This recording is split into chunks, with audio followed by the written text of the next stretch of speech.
people have been buying things just like this, video cameras. As a matter of fact, I have 2 of them, and I tape all those nice little things like birthday parties and graduations and all the memories and special events around the house. But some people are using these things for something else. They've been videotaping some very private moments, like in the bedroom. In the bedroom. And some people who've been doing this don't necessarily get the permission of the partner that they're videotaping when they do that. Please welcome my guests today, Rochelle and Tabitha, to the show.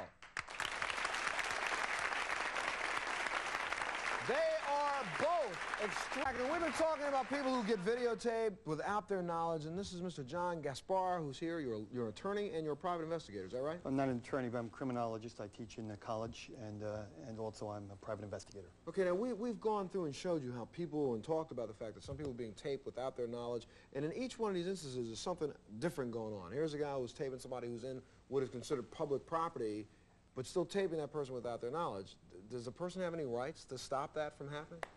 Basically not. There are 3 issues here, a moral, a social issue, and a legal issue. If somebody is on public property and they're not breaking any laws, they can take a video or photograph of someone. Not an audio, video or photograph. A video or a photograph? That's correct. Okay, now what about if you're in somebody's home and you're there and let's say it's a boyfriend-girlfriend situation and you're intimate and you don't know that you're being videotaped. Is that okay, or is that what's going on? What protects the person who's being videotaped? It depends. Under certain state law, you need permission if there's an audio attached. You need every party's consent in the room. In New York State, it's one-party consent. So if the person doing the recording puts the camera on a tripod and gets into the picture, that person can say, I consented, so therefore the other person consents? It can be, yes, in certain states. So, and that's in New York? That's correct. So I think you need to check your own laws to find, people, if you're watching the show, you need to check in your own state to see what the laws are. And if, let's say, you're in a situation where it's not legal, is there anything that you can do about it if you found out that somebody's got a videotape and they're showing it to their neighbors, their friends, they're having popcorn and showtime, like he said, over the house and letting people watch this? What can you do about this? Yeah, there are very strict penalties attached with a lot of the invasions of privacy laws, and right now the pendulum is swinging back into the individual's rights and moving away from society's rights to take pictures.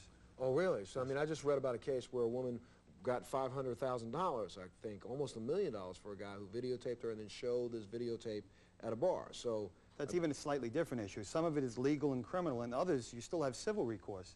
If someone does something with that video that injures you, okay, you now may have a civil recourse. It may be harassment, there may be stalking involved, a number of other things. Okay, now let's come over here for a second. Here's a mother and a daughter and a boyfriend who's involved, 17 and 15 years old at the time. There's a videotape that they consensually recorded themselves, and the mother has it, and in some ways, I mean, you feel as if she's been holding it over your head. What does she have any... violated my privacy. Rachel, you didn't want me to find the tape. Why did you tell me you made it? I think the did direction not tell you that I made it. Yes, you did. Hold on. No, I wouldn't compete. Right. Yeah, go ahead. I think the direction that you were going on in the show is correct. Even if it's subtle and there's extortion involved in any way whatsoever, where you're saying, if you don't do this, I will do this. If you will do this, I will do that. It may be against the law, and there may be civil recourse. Especially the fact that there's a video involved also. Regardless of who the ownership was and who had the video, and maybe even regardless who owned the videotape and whose house it was. So you have to be very careful what you do.